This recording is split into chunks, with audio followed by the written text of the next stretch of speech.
Hai Sobat Makan, di video ini Mimin ingin melanjutkan cerita One Punch Man Season 3. Bagi sobat yang ingin melihat Season 3 secara urut, sobat bisa lihat playlist yang sudah Mimin buat. Di sana sudah Mimin urutkan chapternya. Sebelum ke video yang lebih lanjut, bantu Mimin dengan like dan subscribe-nya ya. Dan jangan lupa loncengnya juga. Sebelumnya perlu Mimin ingatkan, ini spoiler ya. Bagi yang hanya menikmati animenya saja dan gak mau kena spoiler, bisa tutup video ini sekarang. Lihat dikit-dikit juga boleh. Kita lanjutkan alur cerita manga One Punch Man garapan Murata Sensei pada chapter ke-127. Pada chapter sebelumnya kita diperlihatkan aksi kekonyolan yang mewarnai kisah Saitama Sensei.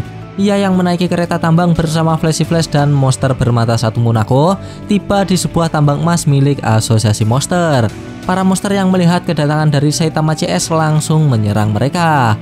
Namun karena aksi dari Saitama dan Flashy Flash, para monster yang menyerangnya dibuat hancur lebur seperti tape.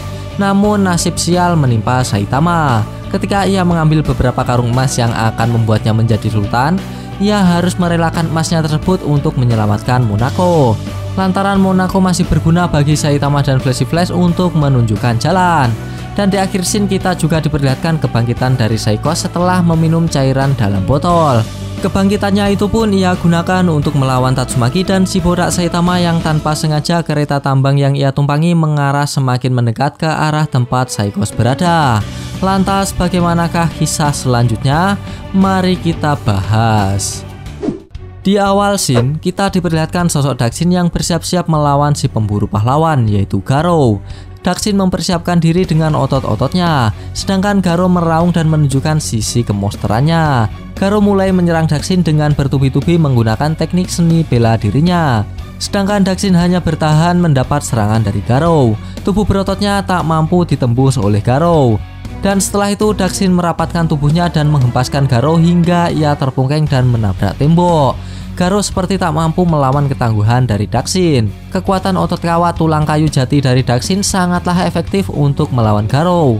Puri-puri prisoner yang tergeletak di tanah pun nampak takjub dengan kekuatan Daxin. Setelah membuat Garou terpungkeng, Daxin lantas menghampiri Garou dengan berkata, "Secepat apapun dirimu atau sebanyak apapun jurus yang kau miliki, semuanya percuma saja di hadapan otot terlatihku ini," kata Daxin. Daxin nampak merasa unggul dari Garou. Ia merasa Garou tidak akan mampu menandinginya. Namun tiba-tiba Garou bangkit dan langsung melancarkan serangannya lagi ke arah Daxin. Nampaknya Daxin salah perhitungan dengan kemampuan Garou. Terbukti Garou mampu bangkit dan melayangkan serangan susulan ke arah Daxin. Dan kali ini serangan Garou berbeda dari sebelumnya.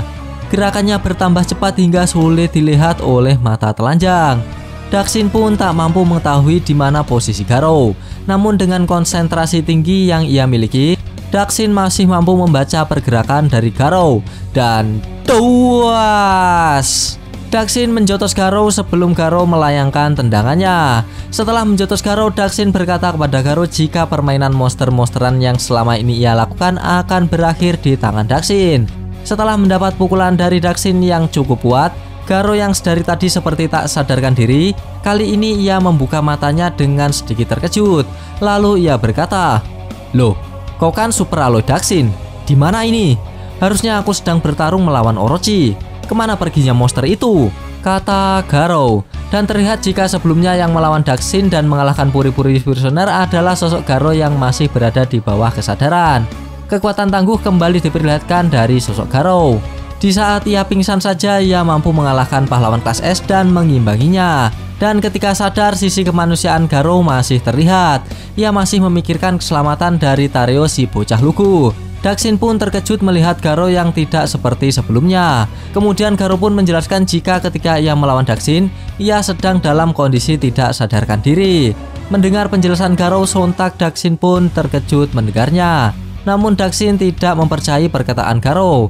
Ia beranggapan jika itu hanyalah alasan dari Garou yang tak mampu mengimbangi kekuatan dari Daxin. Garou pun menggerakkan tubuhnya dan melakukan sedikit pemanasan. Ia pun juga berkata kepada Daxin jika ia terbiasa bertarung ketika tertidur. Namun kekuatan yang dikeluarkannya tidak begitu besar ketika ia sadar. Dan kali ini Garo akan benar-benar meladeni Daxin dalam kondisi sadarnya. Kedua manusia tangguh itu pun saling mempersiapkan diri untuk menghajar satu sama lain. Dan wush, Daxin mulai menyerang Garo terlebih dahulu. Namun serangannya mampu dihindari dengan mudah oleh Garo. Garo kemudian gantian membalas, dan secara mengejutkan Daxin tidak mampu menghindari tendangan mematikan dari Garo. Ia pun sampai tersungkur ke tanah, dan diperlihatkan Daxin yang melongo terkejut oleh kekuatan yang sebenarnya dari Garo. Namun dengan cepat Daxin bangkit dari keterpurukan. Ia pun mengakui jika sosok Garo yang saat ini ia lawan berbeda dari sebelumnya. Koordinasi semua otot dalam tubuh Garo telah meningkat drastis. Lantas Daxin pun lalu menawari Garo untuk bertobat dan memanfaatkan kekuatannya sebagai seorang pahlawan. Lantaran percuma jika kekuatan dari Garo digunakan untuk kejahatan di asosiasi monster. Namun ucapan dari Daxin tersebut mengingatkan Garo pada perkataan dari Gyuro-Gyuro yang sebelumnya telah menawari Garo untuk menjadi kuat. Namun Garo tidak menyukai konsep seperti itu. Ia pun bertambah marah dan berniat ingin memusnahkan kedua asosiasi itu pada malam hari ini juga. Dari sisi Daxin, ia tidak tinggal diam saja dan berkata jika ia akan menggagalkan rencana dari Garo. Daxin mulai menguatkan otot-ototnya. Tubuhnya pun kali ini bertambah besar. Dan wush, ia pun melompat ke arah Garo. Dari sisi Garo, ia pun berpikir jika serangan dari Daxin kali ini mengenainya, kemungkinan ia bisa langsung mati.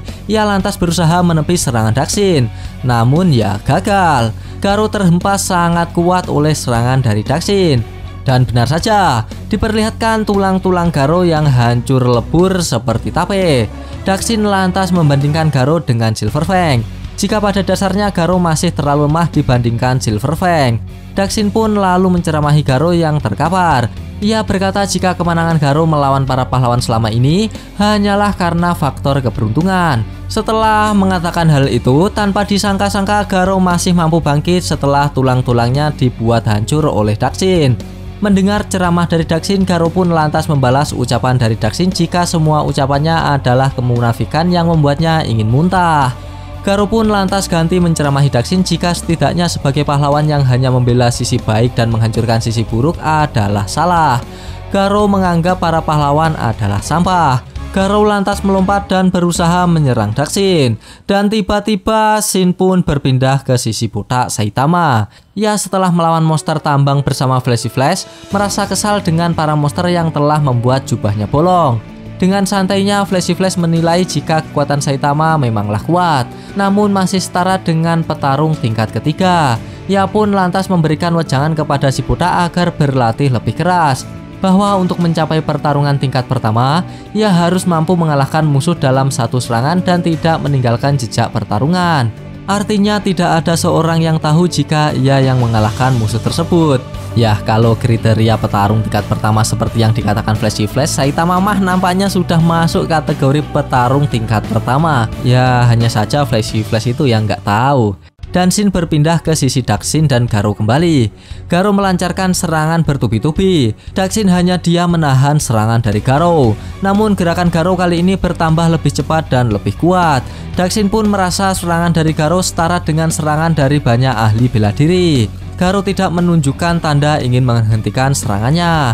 Namun Daxin tak tinggal diam. Ia tak hanya bertahan. Tinjuan besarnya ia siapkan untuk memutus serangan Garo.